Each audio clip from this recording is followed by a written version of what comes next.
Hey guys, Jen here, Milos too.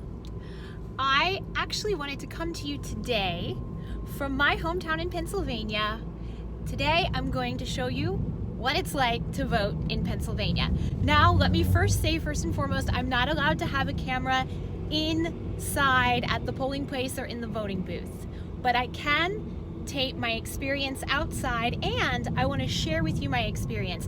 I know some of you may be from other states and maybe you want to see what it's like in Pennsylvania, but I also know I have a lot of subscribers and friends who are not Americans, who don't know what the voting process is like here. So I want to kind of enlighten you and show you what it's all about. Pennsylvania is a very important state in this election. I'm not going to say who I'm voting for, but you have the internet, folks. It's not that hard to find out if you really want to try. Now, one of the things that I find is the most misunderstood by non-Americans is the Electoral College. I'm going to try and make it really, really simple. I want you to think of it this way. Each state has a number of points, okay? Whoever wins that state gets all the points in that state. So for example, in my state of Pennsylvania, one candidate could get 70% of the votes or 51% of the votes. It doesn't matter, they still get all the Pennsylvania points. Even if 90% of people in a state vote for a candidate, it doesn't matter any different than if it was 51% of the vote. So I really want to make that clear. The one thing that's super important is 270 electoral votes. That's what each presidential candidate needs. Now, my state of Pennsylvania has 20 electoral votes. You guys who watch me regularly know I have hand tremors and I'm holding my phone here, but they're actually worse because I'm really nervous and scared today, stressed out about the election. I'm not gonna lie. I can see my hand shaking more than normal. I'm really sorry about that, you guys. Now, I am headed off to get my Starbucks chai tea latte before I go to the polls. I have no idea how long the wait's gonna be. I don't know what the situation's gonna be like, and I just need a little bit of something comforting as I wait, if I have a wait to get through. We're pretty rural here. Yeah, so where I'm located in Pennsylvania, to give you an idea, is in Upper Bucks County. It's a rural small town about an hour north of Philadelphia.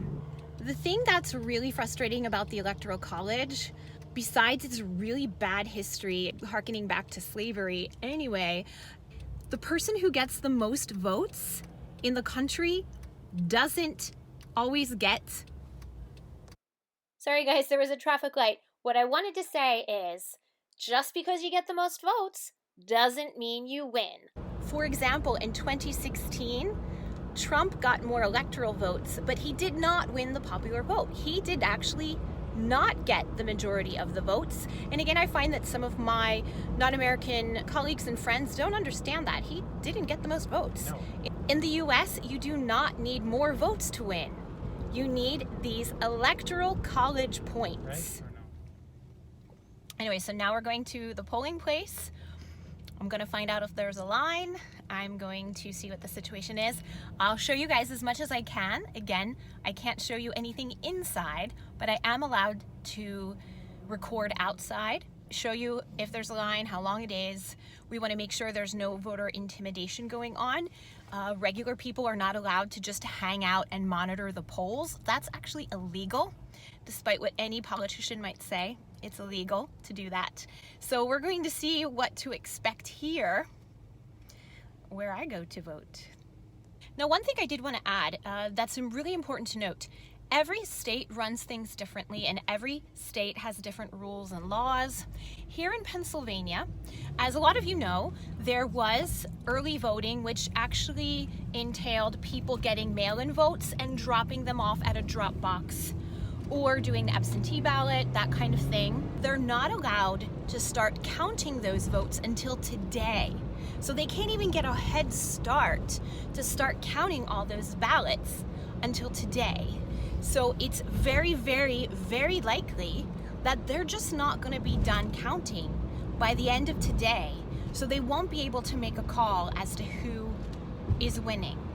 The other thing I wanted to make a point to add is that at this election, we're not just voting for the president and vice president. And we will be casting our votes for several different offices down the ballot as well. For example, in this election, I'm also going to be voting for other offices like a U.S. representative to Congress, the Pennsylvania State Attorney General. These are different offices that are also being voted on today, in addition to a few other small ones. Now, my polling place is super duper close to my house. Most of the driving involved was to go to Starbucks in town. So I am headed now towards the polling place. Let's go. That's way busier. It's the longest line I've ever seen here. Oh my god. Oh my god. That is oh my god, it goes all. Jesus.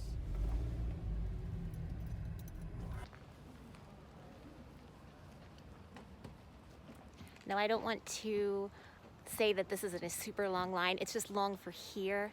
I know some other people around the country are waiting hours and hours in line, and we're not gonna have to do that.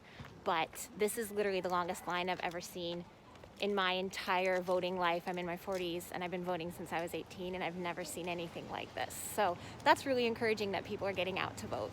So just for reference, I got in line at 1:50 p.m. and we're gonna see how long it takes. It's a sunny day, it's pleasant temperatures, so it's not too bad outside. All right, you guys, so it's been 24 minutes already that I've been waiting. I'm getting closer, but still a little bit to go. Also, people can be at the polls, people who are running or trying to encourage a certain candidate. They just have to stay past a certain point. They can't come past a line. But they're allowed to be set up and you know, maybe promote their candidate, talk about things like that. All right, you guys, it's been 40 minutes in line and we are almost inside. I don't know if this is just a Pennsylvania thing, but one thing that we've learned before going in, normally we vote on a machine where you just hit a button and like a light lights up next to who you chose, and you know, before you leave, you pull a lever and it sets everything up. So we've learned that we're actually going to be voting on paper ballots this time. So go figure. That's a new thing for me. I am headed in, so I'm not going to video inside, but in we go, and I'll be back with you when I get done.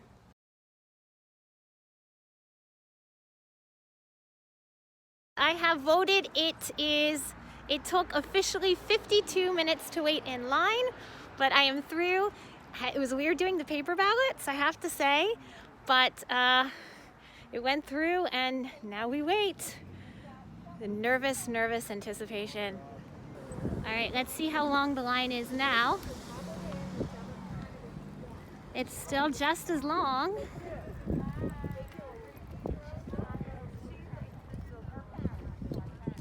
So the line is just a little bit longer than when I got in line. Back in the car. I voted. It took 52 minutes, but that's not bad compared to what a lot of other people are going through. I know it. But it's 10 times longer than last time. 10 times longer than last time, it's true.